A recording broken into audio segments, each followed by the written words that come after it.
feel like we got. Yeah. Cool. Yep, that's wicked. Love that. Sweet.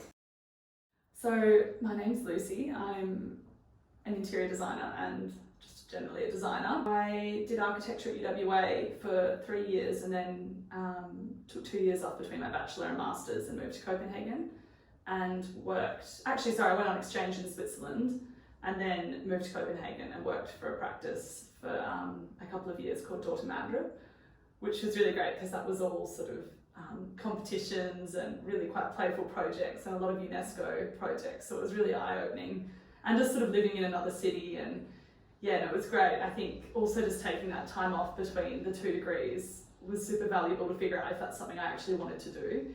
And then I came back and did my master's and started working for Kerry Hill as a junior architect straight after graduating, which was great. We worked on sort of a range of large-scale projects through Perth and Asia. And then following on from there, I have been doing my own work and working for Olo Studio up until now. I've been working in the field of design for probably 5 years, previously in architecture, and then in the last couple of years moved over to interiors and furniture. Well, I really loved working in architecture. I found the projects that I was working on were quite big and you didn't really manage to get into those sort of finer details which you do with interiors.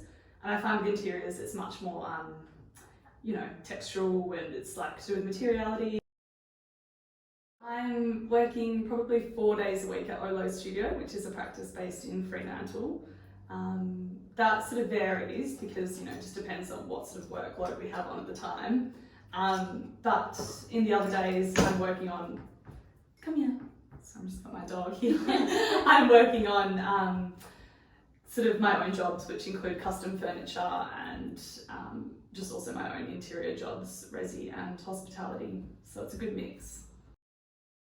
Pros for that would be, it's such a fun mix of different things, because I think one of the things that I got a bit fed up with in architecture was working on the same thing for a really long period of time.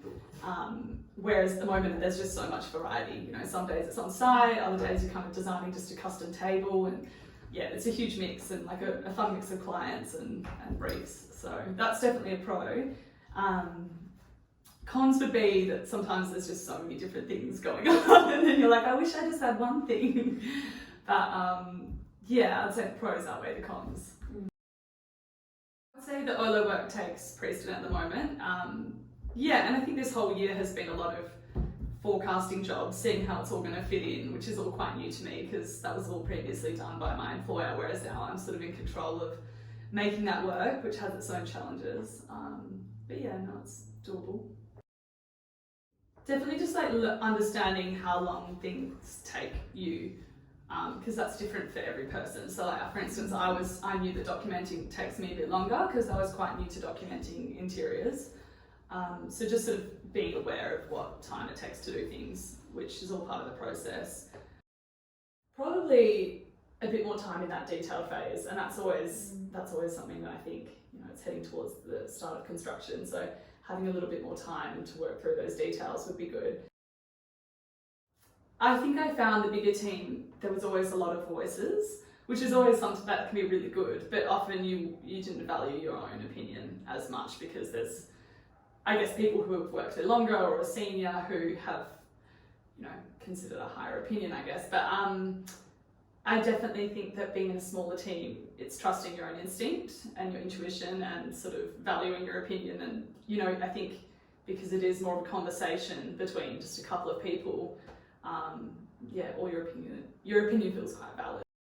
I love that team dynamic. I think it's really great as having people to bounce ideas off, and it's much more collaborative and fun. I think that's a lot more enjoyable being a part of a team. Like, it is great as well doing your own work and making your own decisions, but it's really valuable having those people around to sort of talk through things and, because you always second guess yourself a little bit.